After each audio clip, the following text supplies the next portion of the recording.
Well, hello everyone. I see everybody coming into our first of 2019 Front Office Rocks and Andre Shirdan Eaglesoft webinar. We're super excited you're here. And not only is this our first 2019 webinar, but it's also the launch of Back Office Rocks. So first of all, Andre, nice to see you. Happy New Year. I'm glad we're here together. Happy New Year. That's not supposed to be the thing you do in April, but Happy New Year. Well, you and I got super busy, and for those who are listening or your first time here, if you haven't heard this before, Andre and I have been making videos over the last year. We took a break because we were traveling and holidays and stuff, and it took us till April to get another one going. So I'm glad you're here. So what's new with you? Tell us a little bit about you and what's going on in your world. Well, just the Eaglesoft Field Guide group has just been expanding, just blowing up, and we're all getting crazy busy to schedule the next Eaglesoft Field Guide live national event, which we had one last year in May. This year we're going to do it in September in Chicago, and we are expecting 250 people to come to Chicago for a big event. It's September 27th. So that's the big thing in the group. Good. Can I come? Yeah, you sure can. I would love that. Okay, so for everyone listening, if you're watching this live or later if you watch the recorded version, how can they learn more about that and where can they find you? So the information is definitely on the website. Definitely in the Field Guide. So Eaglesoft Field Guide, if you're on Facebook, just do a search Eaglesoft Field Guide, you'll find it. Or go to my personal website, which is thecrewprocess.com. At the top, there's an events page. Go in there and you'll find all the details. Early bird pricing ends May 1st. So those people who want to get a little discount on their tickets, come on, and we'll probably be booking out this entire hotel. It seems like everybody's already booking the hotel in Northbrook, Illinois. Awesome. Great. Well, I'll definitely be there. And for those watching this, there's definitely a need. So Andre is our Eaglesoft go-to. If you don't know me, I'm Laura. I'm from Front Office Rocks, and I founded and started Front Office Rocks, which is an online training website to train dental front office teams. And just recently in March, we launched Back Office Rocks. And Back Office Rocks is for the clinical team, so dental assistants, hygienists, doctors, and we have team training. So the idea is to be rock stars in the front and back. And one of the focuses we're going to talk about today is, honestly, we're going into the clinical side, and we've had other videos about clinical, but Andre knows how important, just like I do, it is for us to work together and the connection and trying to make that wonderful software called Eaglesoft work for us. So for those of us who are here live, there's a chat function over on the right-hand side. So find the chat. I'm going to be monitoring the chat. We're going to turn over the screen share to Andre. You guys have already seen our picture, so we're going to get rid of our video, have Andre take over the screen share, and then please send questions along the way. And at this point, Andre, I will let you screen share and start your fun. Sounds good. So let's do this. Let me switch to that. So you can see my operatory, Laura. Everything looks good? Yep, and if you want to stop your video, that'll make the operatory look bigger for everybody, I think, on their screen. So that, stop video. There it goes. Good. Okay, we're good. Perfect. So here's one of the things that I love is the fact that Eaglesoft gives us two screens. So the front office should be using, so our front office rockers should be using this screen, the clinical, and then the clinical folks should be using the clinical screen. There is absolutely no reason why the clinical people in the office should be on the front desk. And I tell them all the time, and there's just, there's a battle every day to make sure they use this. The reason they want to use this is this screen helps us to keep that communication from the back to the front open. And I'll show you why. I'm going to click on my chair, and I'm going to seat a patient. So I'm just going to grab a patient here. And don't worry about seeing people's names in this. This is not real people, and there is no HIPAA violation here. So these aren't real folks. But if you noticed, I just got these pop-ups, and these are called IntelliCares. And we've talked about these in some of the webinars before. But I can see immediately that this patient has a hearing problem. They're due for bite wings. They're due for full series or pan. There's a memo that I should be reading. They have Blue Shield. They are on a 3-month recall. They're missing some medical history information. They have a treatment plan over $1,000. All right, they have outstanding treatment that is proposed. and the eligibility hasn't been checked on this patient. So I can quickly see some things here, which again, the bane of my existence, I can eliminate route sheets. I can get rid of those things that communicate on paper when I can see those things happening from a practice management side to the clinical side through the software. And that really helps us to move the ball forward. You know, it's funny you bring that up because when I first worked with Eaglesoft, I did the, what is the screen with all the different, everybody's is the same and there's all the different button, you know, the icons on there. Yeah, and my thought eliminate that. Yeah, what I thought was you could go to any computer and every screen looked the same. But when I switched to this has really helped, especially with new users in Eaglesoft, because you click to where you need something and it makes sense. So I agree with you on that. Yeah, and I used to tease that this was as simple as a McDonald's cash register. I mean, you know, you click on the things you want. You want to take an X-ray, you click there. You want to take an intraoral photo, you click there.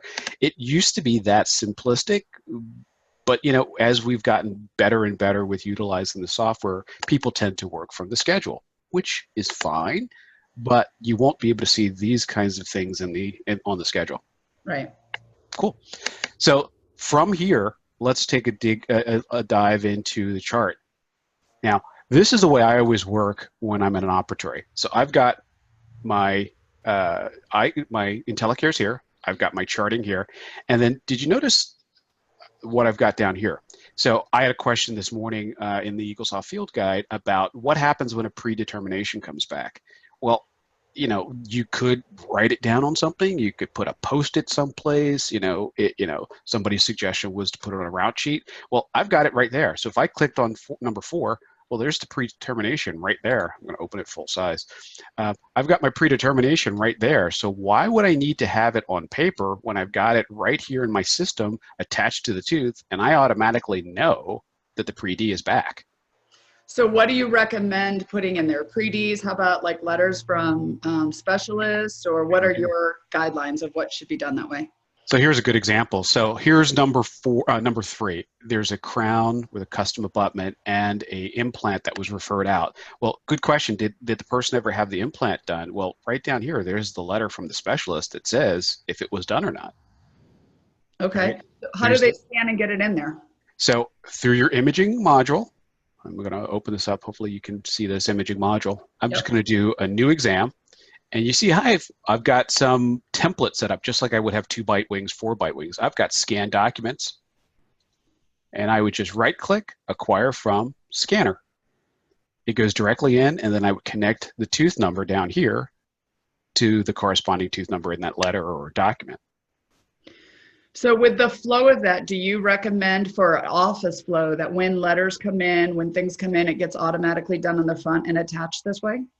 I do. Now, I also recommend that the office just go to Staples and buy a stamp that says something like scanned or copied or whatever you can find a default stamp for, and then put that letter on the doctor's desk so that they get a chance to read the letter, correspond with the specialist, and know that that document's already been scanned into the system. So we have a 2-parter. So yes, the front does it, but the front doesn't just scan it and shred it. They need to scan it and pass it on to somebody else who can, verify that information has been correct. For those that are not as high tech or haven't made it to Staples, what we used to do is just a check mark and the date. And the check meant this is the date that it was scanned in. So the doctor knew everything that landed on their desk had a check and a date. That was the date it was in Eaglesoft. Perfect. I love it. Yep. So yeah, and like I said, that way I have all of my documentation. My big battle with the office I worked in was, my doctor would always come up to the front and say, "Hey, did we get X back or whatever?" And my standard answer was, go back to the operatory and click on the tooth. Right. It was because we always had this battle of, did we get it back? Did we get it back? And I finally said, you know what? Why do you keep coming to me? Sometimes I don't remember if we got it back, but I do know that our process is to scan it into the system, and now it's going to be part of the system. And I see right there, what is that, the bottle that you have above the image? So there's my implant bottle. So assistants, the assistants are always looking for that letter from that specialist, and a lot of times they're digging through SmartDoc or whatever, but through the intraoral camera, we've just got a picture of my bottle, so I can tell that that's a Branamark 3.3, and now I can tell that if I have to go find a wrench, if we've got multiple implant systems in the office, then this is a great way to be able to see, hey, here is my implant system that we're using. It's Branamark. I can see what size it is, and its serial number for it. And then here's my custom abutment label. So I can see exactly what's been happening with that. It's a Branamark. I can see what size it is. You know, these are the kind of things that we go digging through SmartDoc for, or if you're still in a paper chart, looking for this little tiny label someplace in the system. That's amazing. For everybody watching this that's front office, show this to your dental assistants. Oh, yeah. Because I know that's always a struggle, you know, trying to figure out what implant and what are we restoring.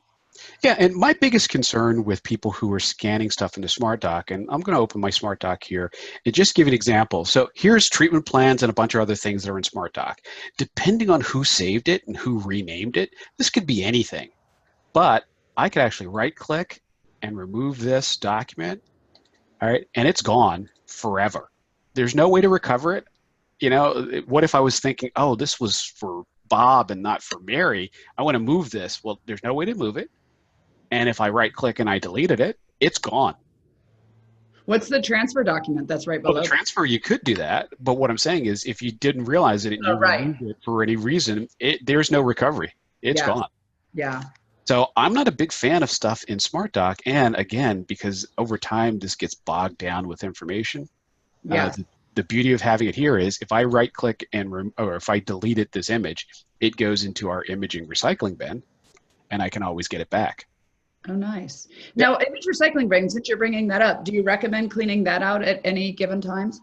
Yeah, I kind of purge it on a yearly basis for the year, you know, not the year before, but 2 years before. So I wait 24 months or 12 months before I purge out the old stuff.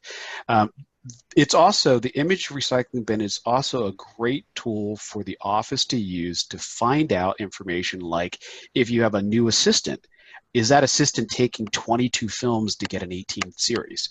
It's a great way to look and see, you know, because remember, you really are supposed to be putting into your notes how many images you took. So if you did an FMX and it's 18 films, but it took 20 images to take, you better make note that the 20 images were taken in order to get that 18th series. Because that patient comes back. Oh, yeah. If the patient ever comes back and says, you know, hey, they just kept zapping me, and now, you know, one of my eyes doesn't open at the same speed the other one does. You know, they have cause. And you might have some explaining to do. Got it. Okay, cool. So the imaging recycling bin is, you know, is a great training tool too. I mean, I don't like using it that way, but it's a great way if you've got especially somebody who's right out of school and you want to just kind of verify that things are done. I can tell how many images were taken on somebody on a particular day. So that's why I'm not a huge fan of purging it, but I like going back and looking at how many images were taken on a particular person. And I've got to imagine or say that I think our trainer told us to purge it like once a quarter. That would be fine. But the problem is benefit to it or not to it? Like, does it slow your system down or anything? Long term, yeah, it could slow your system down. And again, it depends on how big the office is. You know, I've got an office that's got 26 operatories. So yeah, there's a whole lot of extra in there. But my hope is that there shouldn't be a lot of stuff in that image recycling bin, or somebody needs some retraining on how they're taking images. You know? Right, exactly. Okay. Yeah. Yep. So, you know, that's, you know, the beauty of having, you know, those images attached to imaging, you know, if you can, depending on what software you're using. But this should tell a story so that, you know, I know exactly what's going on with my patients based on this, and the handoff from front to back can be a lot cleaner. Mm-hmm. So let's talk about the handoff, because that's one of the things that really works well when you're talking about the back office now rocking. So if you look at this tooth, number 4, imagine this is what we're going to do today. What should happen in theory is I should right-click on the back. I'm talking about the clinical folks. I should right-click and I should post this to walkout. Notice in my color frame, my color choices, this turns black. Now I can tell that's been posted to walkout. I'm going to hit save. All right, I'll continue to do my work back here, but now let's go to the front and let's walk this patient out. So now the front, and there should be some handoff that happens at the front, you know, the back office walks the patient up and you know, tells the front what's happening today. And then as we walk this patient out, and hopefully this will pop up, let's see. And if you don't know a good walkout and handoff, then check out Front Office Rocks, because there you go. There you go. So here we go. I'm going to walk this patient out, and what you're going to see is I get a checkbox right there. Whoops, and I have a bunch of things on here because I'm using the same patient over ago. But here's my checkbox for what we did today, and I'm going to use that selected service. It's going to bring over a bunch of things. But there's my crown, and I'm going to verify. And again, if the back came up and they said, okay, we completed Charles's crown today, and I look here and I go, uh-oh, there's a prophy and an exam that came over from the last visit. Something's not right. So it becomes that fail-safe, right, to make sure things were done properly. And for the training, one of the things that I hear a lot of times is that people say, well, we have to be careful for privacy. We have to be careful when we're walking patients out. Well, it's very easy to say, I've walked out the procedure that we've done today. It should be there for you. So that way you don't have to say, we did a crown on number 4 in front of other patients if you do the walkout appropriately. Exactly. Yep. And each office is going to be different in the way that they're laid out. So yeah, that makes a big difference. Yep. Yep. And then there's no running back from the front to go, hey, what did you guys complete today? I think it is the responsibility to make sure the right things get walked out or posted to walk out from the back. Yep. Yeah, and if this ever comes up blank, there's no checks. We know that there's some issue that's happening with a timeline in the back, and a lot of times it is, just like you saw, if somebody doesn't save it before they do the walkout, before they bring the patient up, then we realize there's an issue. And that's a big thing. So when they're doing it, they have to make sure they hit save.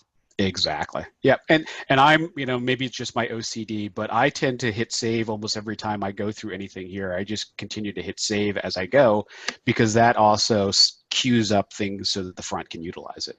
So can we talk a minute about for hygiene? Because that was always an issue where did the hygienist do fluoride? Did they do x-rays? Which doctor did the exam? So same thing in the back for hygiene? Yep. So let me grab I'm going to go back here. I'm going to grab another patient. Somebody who I know doesn't have as much junk in their chart. So let's go. Is that like junk in the trunk? Let's see. Oh, is that appropriate on YouTube? I hope so. Yeah, sure it is. So actually, we can use this first guy. He doesn't have much in his chart.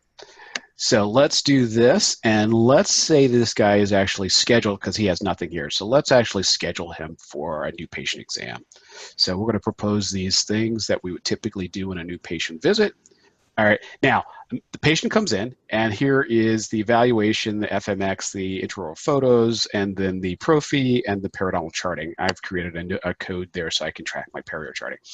Patient comes in, but they come in with a full series. So we didn't do the full series today. So what I would expect that the back would be doing is actually holding down your control button and actually highlighting those services that you actually did, right click, and posting the walkout. Save it, and let's walk this guy out from the front desk. Now, big mistake that some offices make is if they use the fast walkout, all right, which is, it's like forbidden in my world, but if people use fast walkout, it would have walked out that FMX because the patient was scheduled to have it done. Oh, okay. Yep, and then what happens is they wind up having it here in the walkout and then having to delete a line or, actually getting it to the point where they've actually sent it to the queue in order to submit to insurance and having to then take the claim back out in order to correct the fact that we did not do the FMX today. Right. So I have to change it and then recreate the claim. Exactly. So I never use fast walkout. I always want to work from my account screen because if nothing else, I want to see that the patient has a previous balance. I want to see that there's been some note that's in their chart that, patient has paid their deductible to their previous dentist or whatever those notes might be. And you don't see that if you use a fast walkout. So 2 questions there. What happens to the proposed FMX that wasn't done? And when do you recommend providers are changed? So let's say it's under the wrong hygienist or the wrong dentist. At what point do you suggest they fix that before we do the walkout? I do it here. It's easier for me. It's easier to do it here and change my provider here. Okay. Yep. Because, and depending on the office layout and the way things are done, I like doing it in this screen because I have a little bit more control. In the chart screen, it's a little bit more clunky because I've got to edit, I've got to go here. There's a bunch of different things that I have to do where in the account screen, it's a lot easier. And what we used to do is during the handoff, because that was an issue, we have multiple doctors, multiple hygienists, the handoff was, and Dr. Hatch did the exam, or Dr. Gupta did the exam, so that way we could check it as we were receiving the handoff to make sure the right doctor was assigned to the exam. Great. And that's why that handoff is sacrosanct. I mean, it's critical that they're doing that and that they come up with a process of handout that is so clear that there's no questions. Exactly. So for any offices listening to this, if you're having issues with handoffs, the data that you need to know to not have to go back and clean things up at the end of the day is the data that should be done in the handoff. So it should almost be a check sheet that these are the things I need to know. And then the front office team needs to be paying attention for those. And if they don't get it, to ask the question of what they need. Yep.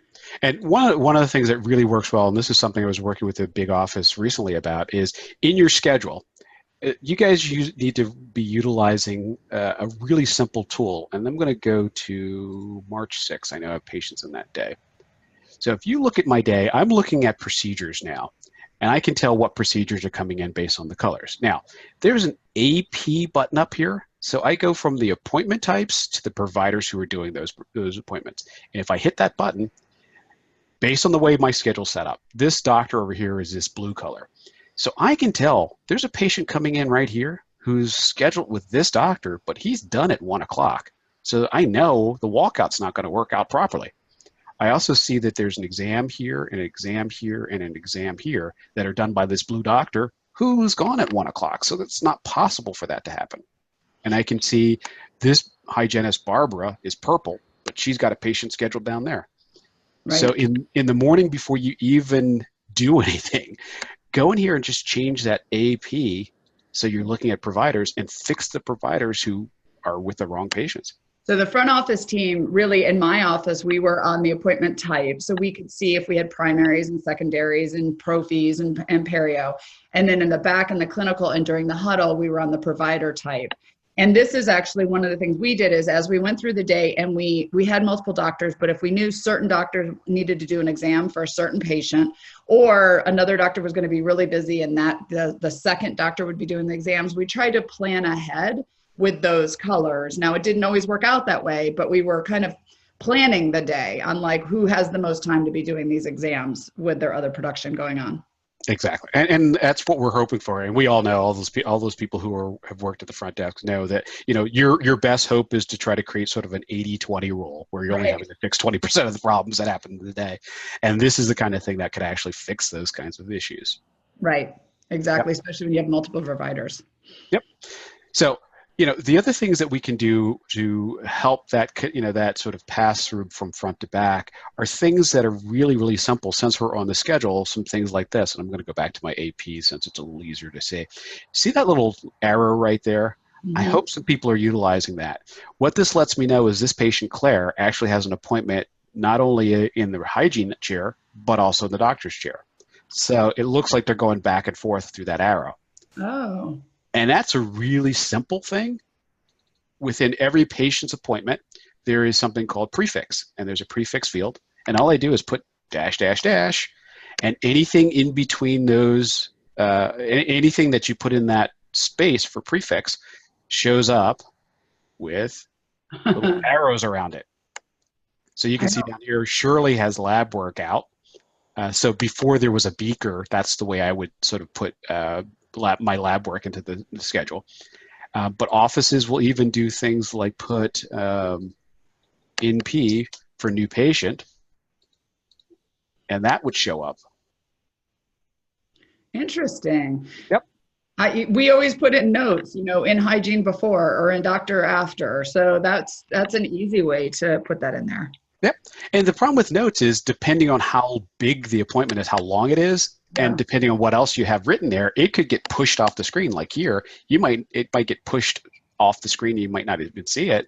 Right. So it's a great way to put something before the appointment, and it will automatically show up like that. And I love the fact that because it looks like arrows, you can tell that they're going back and forth. And then when you're doing confirmation calls, make sure that you're confirming the earlier appointment, not the later one. Exactly. Yep.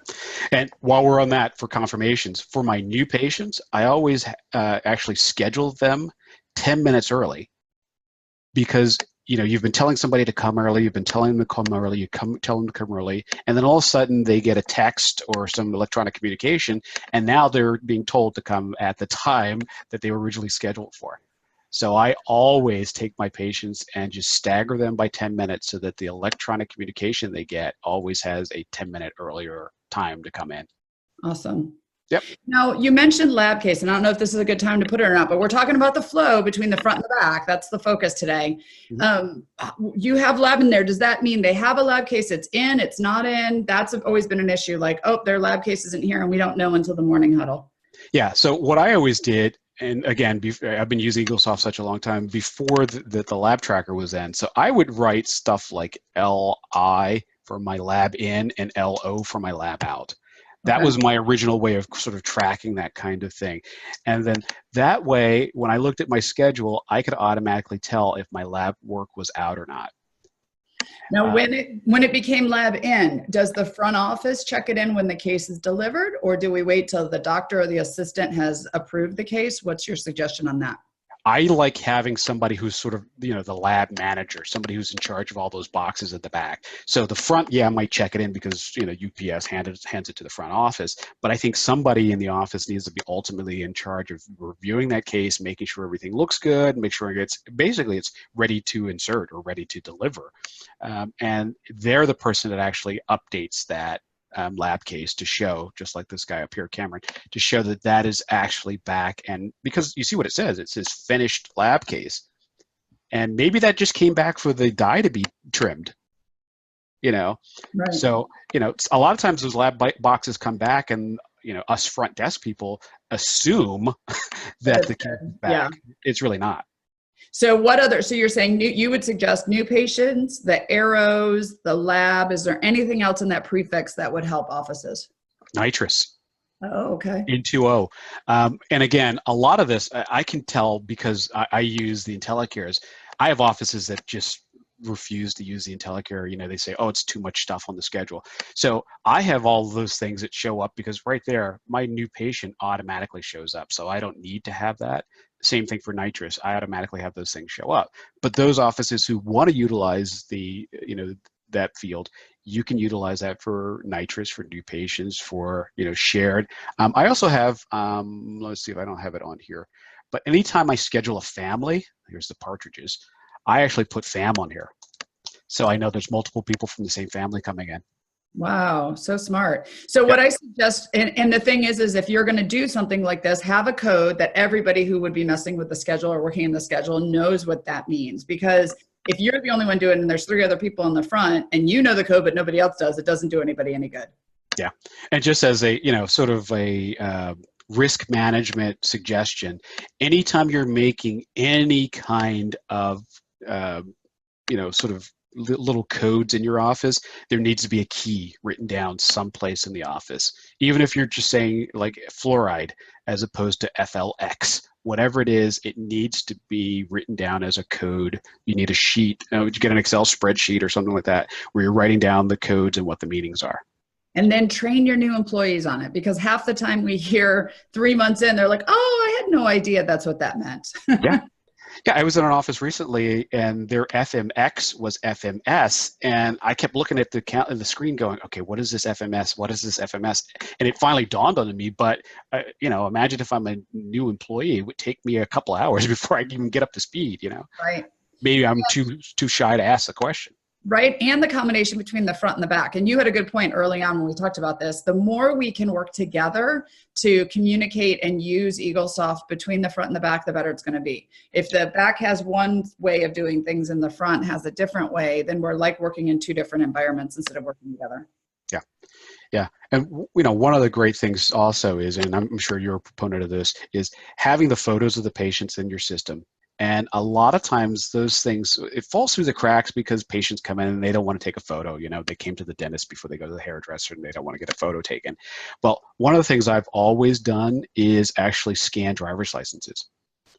And what that allows me to do, and I know there's some risk management things that we have to talk about when we're doing that, but I always did it, even if I crop it down to just the photo, anytime you go to the physician, they're going to ask you for your driver's license, your insurance card, and your copayment before you even go back to see the doctor. So why won't we do that in dentistry? You know, my key to it is, and I tell people all the time, my first name is Tony and not Andre. So if you've got my ID, you can get paid by my insurance because MetLife has no idea who Andre is. Right. That's a good point. So, Yeah. you know, we've got lots of patients who have names that we call them, but they're really not their legal name. And if we have them in the system and you're wondering why you get an insurance denial, why not have that? Now, from a back to front thing, we have, back office people who come up to the front to grab, to call a patient back. And is Sean a little girl or Sean a little boy? We don't really know. But if you've got even a school ID in there, we can see that, or just even a photo. And a lot of getting patients' photos is the confidence and the ability to just take the photo. Meaning, have a system. If you walk up to, or if a new patient comes in, or a patient comes in, and you're like, "Well, we're supposed to take your photo.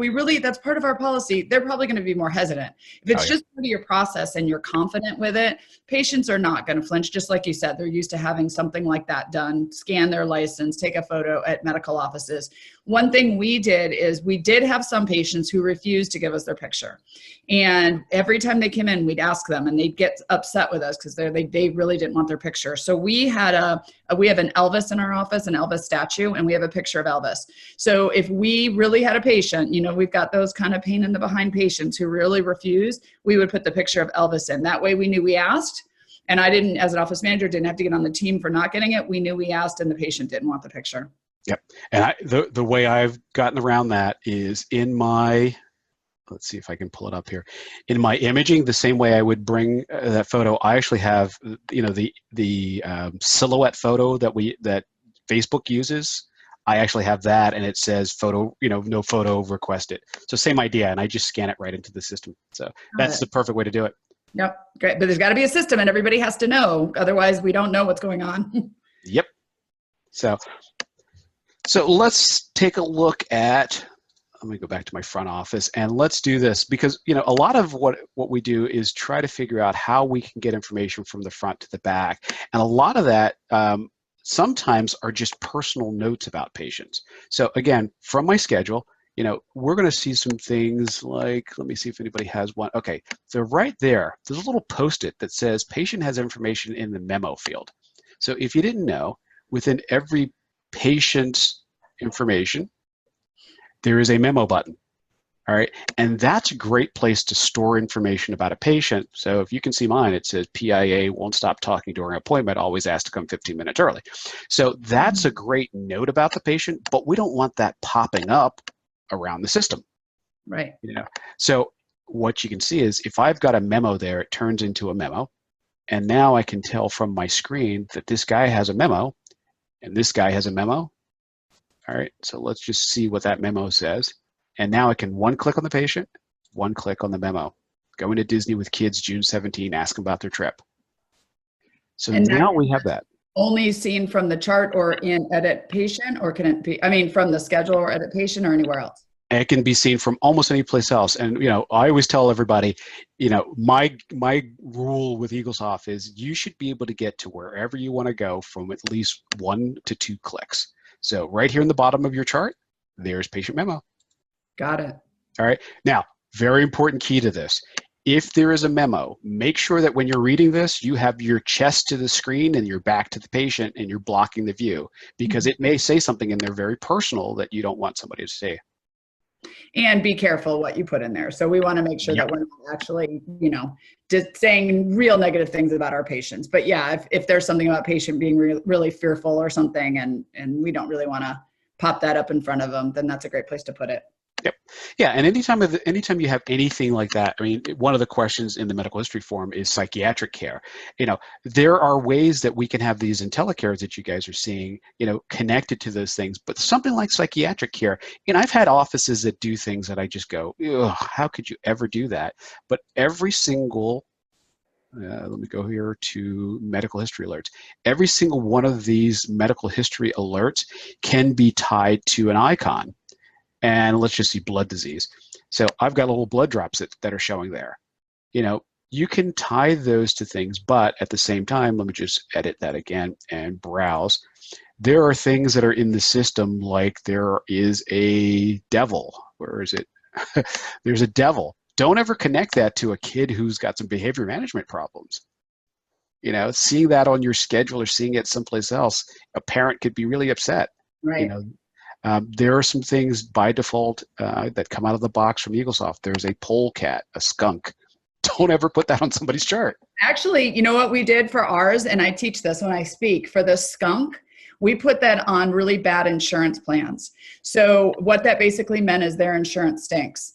The reason we had that was for, you know, the really bad insurances that refuse to pay for anything, and they'll say pay 100% of a pro fee at $8. That was our kind of reminder to be really careful about what we are saying to patients about their insurance, because we don't want to get stuck. So that was one of our things for skunk. Well, I tell, as as somebody who worked in an office, I was chairside assisting one day, and I had a patient who just flipped at us because this patient had breast cancer. And at the time, Eaglesoft's answer to cancer was the zodiac symbol of a crab. Oh. And she also had in her chart, her medical history, that she had venereal disease at one time. And she assumed that that was an indicator that she had crabs. Oh, yeah. And she went nuts because it showed up in the operatory screen right down next to the chair. And she wasn't a happy camper. Right. So, when you mentioned the memos, just to go back on that real quick, somebody had mentioned that actually for those still using route sheets, that those memos come up on the route sheet. Is that true? They do. They do. But again, if it's something personal, those route sheets tend to lay around an operatory, and patients tend to pick up things that have their names on them. So just be very, very, very aware that those things are out there. And I've seen some things on that people put things in the memo field like their care credit numbers, even credit card numbers that they've had on file. I've seen people do this. And remember, those route sheets, sometimes they get shredded, and sometimes they get ripped up. Be very aware of what liability you have in having those things on paper. Right. Now, one of the things we were taught by our trainer that we did in the practice that I think is great between front to back, and I was going to, or back to front, ask you about it, is they would go ahead and pin the next appointment for us in the front so that when we go to schedule the next appointment, it was sitting there waiting to put into the schedule. Do you train on that and have suggestions around that? So the unscheduled treatment. Yeah. So like, let's say the patient's done with the filling and now it's time to do the crown, and the doctor says, we need to get the crown done. Doctor says, your patient says yes. And they said, by the way, put in an extra 10 minutes because whatever, we have to do X, Y, Z. So the assistants would prep that appointment and pin it. And then we in the front, that way they didn't have to give us all the details. They could have the notes in there. They would still do the handoff to us, but we had the appointment sitting there waiting for us. That's great. And in my world, only if those things are going to be there just today. Right. I don't want them to carry on from day to day. Yes, I like that idea. What I've actually done is when I create treatment plans for patients, I actually have a line item for my doctors to use because, a lot of my clients do some pretty, advanced stuff. So one of the things that we do is, I'm just going to make this from whole cloth, and I'm going to do D2740 just so we can have an easier one, and I'm going to do an A0001. So I actually have a line that I can actually do my treatment plan. I want my doctor to give me a timeline. I want 60 minutes for this appointment. And this is on my phase one. So I actually can add a phase time for every single part of my treatment. So phase 2, we're going to be doing a D6750. So we're going to do a bridge the next time. And then for that phase, I want to do A001. I want 90 minutes to do that. So I actually allow them to actually add those to part of the phasing. Now, in the majority of them, you could just have it, put it in, and it's going to be the time frame that you've built into Eaglesoft. Are these kind of special cases? These are special cases. Yep. I could see that for cosmetic or bigger, surgery procedures or whatever, where they really need extra time. Okay, that's great. I didn't think about that. Yeah, and I work with a clinic that does a lot of special needs kids, and this is a really important part of each kid is very different in how they need time and things like that, and they were able to actually add those timelines for those things too. Yep. And then so what you're saying too is then if we pin that, the one thing we did at the end of the day is every appointment went somewhere. We never closed the schedule down with appointments sitting there pinned. So that's an important part is, you know, when they get pinned over there, then they need to get appointment or appointed or something with it. Yep. Yeah, that's exactly why I like that unscheduled treatment. But yeah, it's got to be cleared by the end of the day. I see offices that have long lists of patients who are sitting over there, and then it just gets muddy. Yeah, somebody needs to clean that up. Okay, excellent. Perfect. So where would you like to go next? Well, the one thing we didn't answer, I asked you earlier, and if anybody has any questions, this is your chance. We have about 10 minutes left with Andre, and then who knows when we'll get him again. When I asked you about the FMX was not done on that patient because they came in with the FMX, but it was sitting there proposed. What happens to that? Oh, it stays as proposed. And what will happen is when you go to schedule the next visit, it's going to be an option of treatment plan to be used for that next visit. So it's not going to go away. It's going to stay there for the next visit to be used. Okay. And then is it, if they don't need to have it done, then it can just be deleted. It could be deleted. And really important, again, this is another communication tool front to back. You know, the office really needs to have a code, and you'll see it in my list and service codes. You see, I actually have codes in here for, there's my A210. And what that is an image transferred from another provider. So if the patient actually brings in an FMX, you know, or they have it sent over from another provider, I'm actually going to post that to their account. So let me do that. So this guy comes in and he has his checkup, but I also want to, on this visit, post that A0210, and I have a 330 for my FMX, and I have this set up so I can do Dr. Jones. Okay, so I can actually say where it came from, and now when I edit that service, I can actually change my date to the date that that FMX was taken, 2006 or whatever. I know that's too far back to make a difference, but imagine I put the date that the FMX was taken. Now, do you know my IntelliCares? This red tooth would automatically show up 60 months from the date of that FMX. I learned that from you early on and love that. That's it. I love that. We got to have that now. You got to do it for an FMX. You have to do it for a PAN. You don't necessarily have to do it for bite wings because typically offices can take that, you know, as needed. Right. But you notice automatically it will not go to the insurance because it's not a real code. But it'll restart the insurance for us for knowing when the FMX is due again. Exactly. And then down next to your, let me open his chart, next to the patient's odonograph down here at the bottom, it'll show you the last FMX, the last Panorex, and the last bite wings based on what you just utilized. That's excellent. And then with the FMX that's scanned in, then do we change the date over there on the left if it's in the images? Well, it's kind of tough because if you scan it in here, the scan date will always show here as the date of that you acquired it. Okay. If you want to, you could always log off of Eaglesoft, log back on for the actual date of the FMX, scan it in, and then log off, log back on again. But it's a lot of work. I mean, but you know, my OCD made me do it every time. But you could go over here and actually change it and say this was 2015 that this was done, but it's still going to show the date of acquisition over here, which isn't a bad thing necessarily because you know that's when we got it. Yeah, exactly. Yeah. And then for the pinned appointments, since I brought that topic up, we have somebody who wants to show us how do you pin the appointments? Oh, okay. So let's go back to the chart and let's say we're going to do this oral cancer screening because it's the easy one. I'm going to actually say add it to an unscheduled appointment and do a new appointment. And I'm going to say, I want this patient to come back. All right, and I can rename it, or you could just say appointment 1, and this is oral cancer screening, save it. So this appointment has now been put over here to the queue.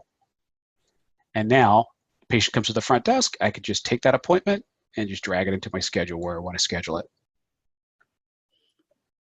Yep. And the thing that I liked about that is then if there's any notes in the back, any additional comments, anything the doctor wants to remember, like let's test this tooth or get a picture of that tooth, the doctor can hand that off to the assistant. The assistant can put in the notes as they're communicating in front of the doctor, and then they can pin that, and then those notes go into the appointment. Now, the only problem is if that appointment gets deleted and that's the only place there's notes, all those notes are gone.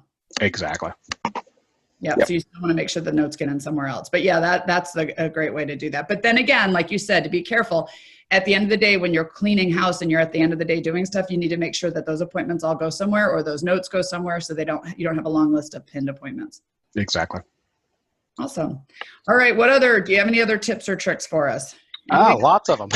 Okay, good. Well, Yeah, go from front to back. Can you give us any other? well, and like I said, the biggest thing that, the front's always sort of coming up to ask questions. I mean, the back's always coming up to the front to ask questions about patients. And, a lot of it could be seen with really simple tools that are already in the system. So if I go to my patient's information and I go to their insurance and I go into the insurance notes field over here. Okay, I have in this notes field how often I can take prophies, how often and what age I can do fluoride, how often I can do bite wings, all these notes that you typically are going to be getting from your insurance verification. So if you put those notes in that employer field, now when in the back and I open up the patient's chart, I've got a really convenient way to see that information. It's written right there.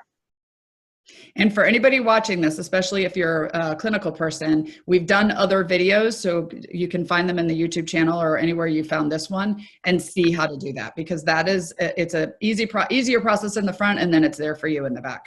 Yep, and it's the typical, we walk up to the front and we say, hey, can this person have an FMX? Well, I can see the frequency here, and I can see the last FMX and PAN here, so I should be able to tell, and then here's my coverage. Diagnostics covered at 100%, and they have, still have $9,000 remaining of benefits. I think I could take an FMX on this patient.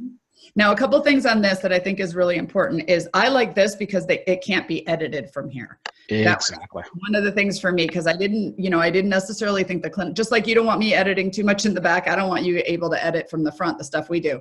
But for the front office people watching this, if you don't consistently put this information in there and train your team to go look here, it's not going to work. So if you do it 50% of the time, then 50% of the time they're still going to come ask you. They're just going to get in the habit of coming to ask you.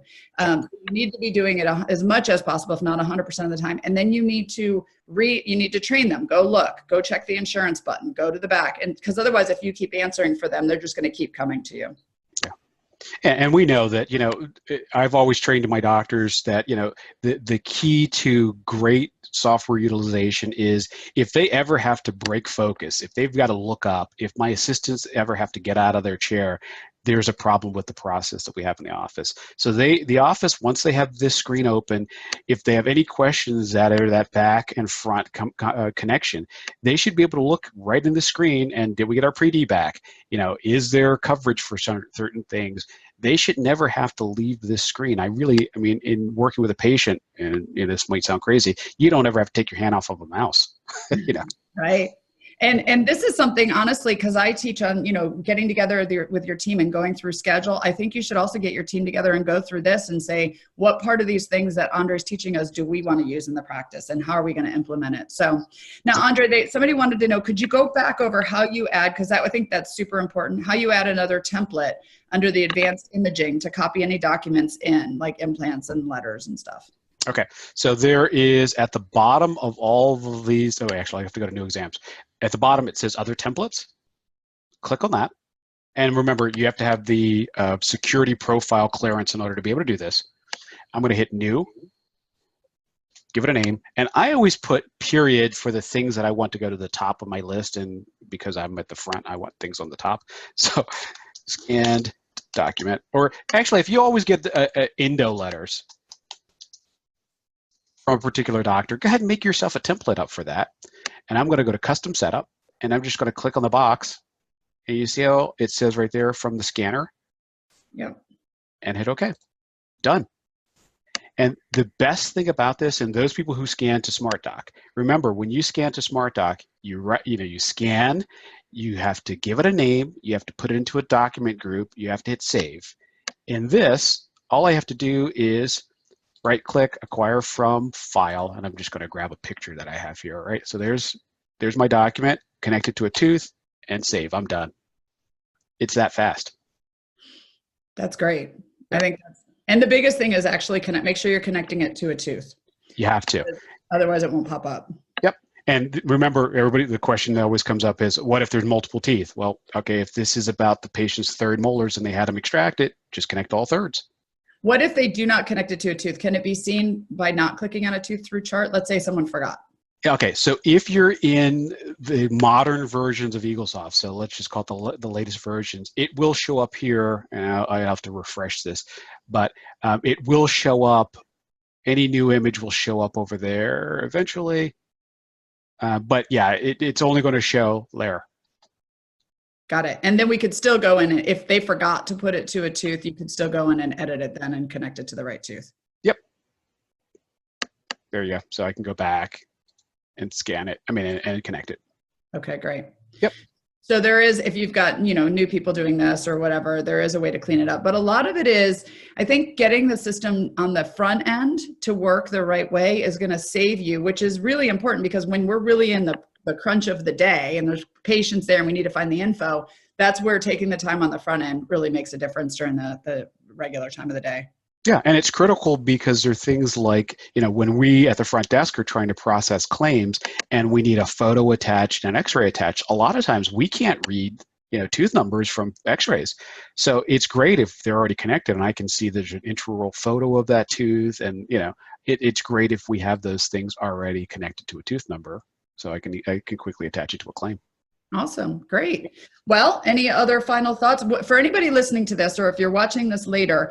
Andre and I have done, gosh, I don't even know how many of these, probably now 8 or so of these. Yeah, I think, yeah.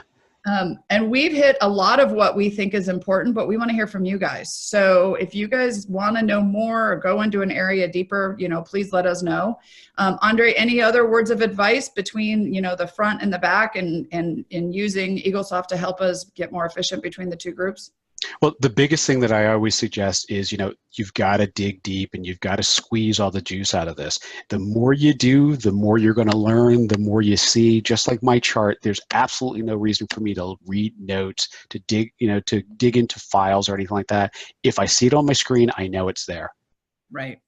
And my suggestion and advice is use support. If you know the software, if you think the software can do something, it probably can. Use support, watch videos like this, and then not just keep it in knowledge in your head, but share it with your team and talk through it and figure out systems, because there are some workarounds. We've all figured out our workarounds. So make sure that you're making it work for you. So perfect. Again, anybody who wasn't here earlier, when is your event and when do they want to register if they want early bird pricing? So September 27th is the second annual Eaglesoft Field Guide national event in Chicago, and go to the website www.thecrewprocess.com/events. You'll find all the information there, and there'll always be a lot of more information posted into the Eaglesoft Field Guide Facebook group. So, yep. If you haven't joined that group, join that group. Mention Front Office Rock sent you over there. He always gives a special welcome for people that we send to his group. If you have questions for us, put them in the comments. Reach out to either of us. Front Office Rocks is your place to come for not only front office training, but back office training. So Andre, on that note, we really appreciate everything that you've done for us today, and hopefully we can get another one in the schedule for the next month or two. How's that sound? Sounds great. All right, perfect. Well, thank you, everybody. Have a great day, and thanks for joining us today. Thanks, guys.